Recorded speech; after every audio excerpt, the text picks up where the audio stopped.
Good morning. I'm Doug Yates with the Real Estate News Channel. And I'm Mark Cunningham, Rip Van Winkle's identical twin brother. Yeah. And he's finally awake. Heaven praise. Yeah, thank you very much. I appreciate all your concern out there, especially for my beloved twin brother, who really showed a lot of love and concern for me when I was out of it last Friday. If you didn't see the show, check it out. He got me pretty good, so I owe him. Yeah, I think they named a new dwarf after you called Snorri. Yeah.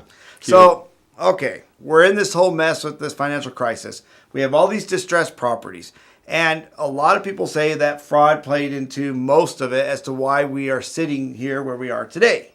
So they're supposed to clamp down and really have all this oversight so that fraud could not continue and it would be kind of squashed a little bit. But instead, fraud has actually flourished in this market, and it has increased by 20%. 20% under the scrutiny that we're supposed to have? It's crazy. For example, here in Las Vegas, we have one named Anthony Rufo who pled guilty to mail and wire fraud. Now, the Mortgage Lending Division for the state of Nevada did further investigation. They found that he was also manipulating and manufacturing documents such as bank statements, pay stubs, W-2s, things like that. The other concern that really blew the case is the straw buyers.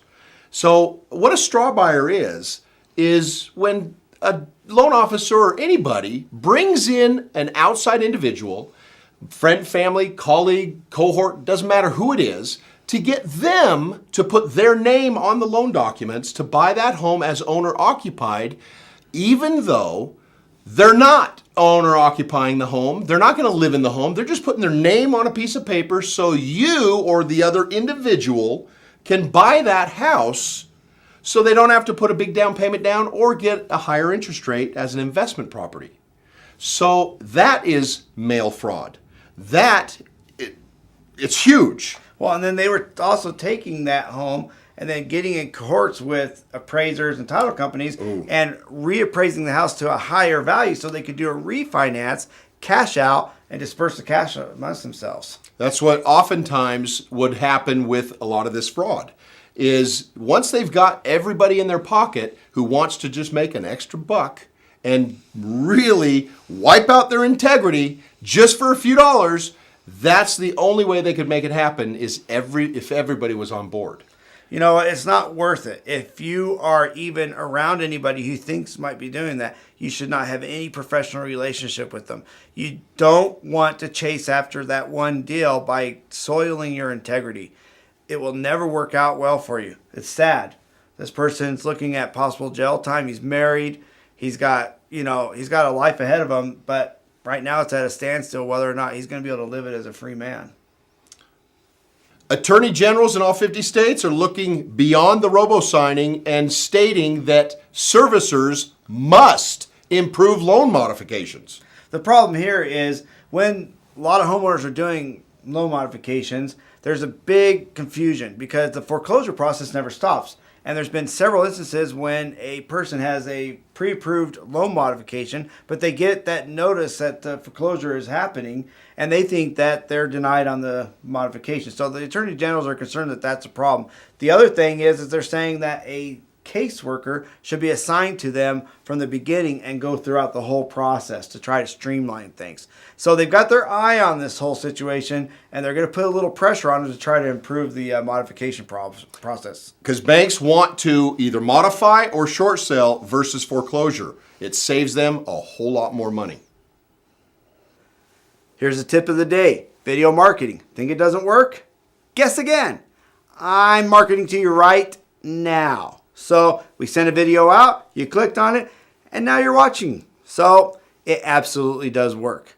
And I'm going to give you some ideas on how you can use video marketing to enhance yourself and become a bigger presence in your market. So you need to find out, first of all, what your buyers and your sellers are looking for. What's topical? What's out there that you can give them some insight as a professional real estate agent and will allow them to go, wow, that's interesting. I'd like to know more about that. 2, I'm sure you've got a video camera somewhere. As long as you can tell who you are and it's a decent enough picture, use it. 3, find a pleasant background. It could be in a building, it could be outside, it could be at one of the homes that you have. It doesn't really matter as long as it's just something pleasing to look at. 4, you need to find a very simple software. If you have Windows, there's Windows Movie Maker, and that's very easy to use. You just need to get it up onto the web at that point so that you can then point people to it, and you become an expert instantly by having that on your website. And then there's a bonus to this whole thing. Video marketing is very seldom used. And in fact, it actually raises you in your search engine ability tremendously.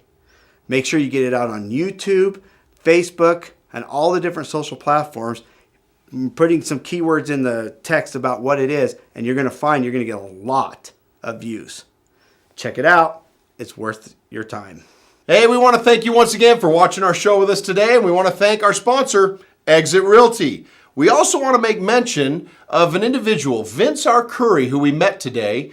Very interesting fella from Florida. He actually made the switch from ERA, being the #1 producer in the world with ERA, and he made the switch over to Exit Realty. Why? It saved him over $50,000 in franchise fees alone.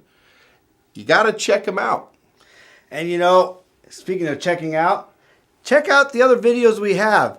Go check out some of the things we've done. We've got some really good stories. We got maybe not Doug sleeping again, but some other funny ones as well. And at the same time, don't forget our contests. Guess how tall Doug Gates is. How tall is this big lug? All you got to do is post it down below, or you can click on the email link right over here and email it to us.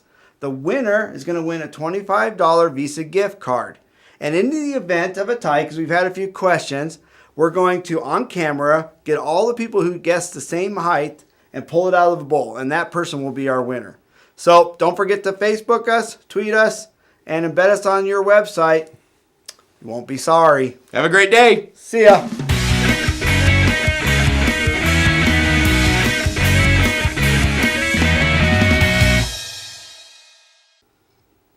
I don't get, he actually pled guilty to mail fraud.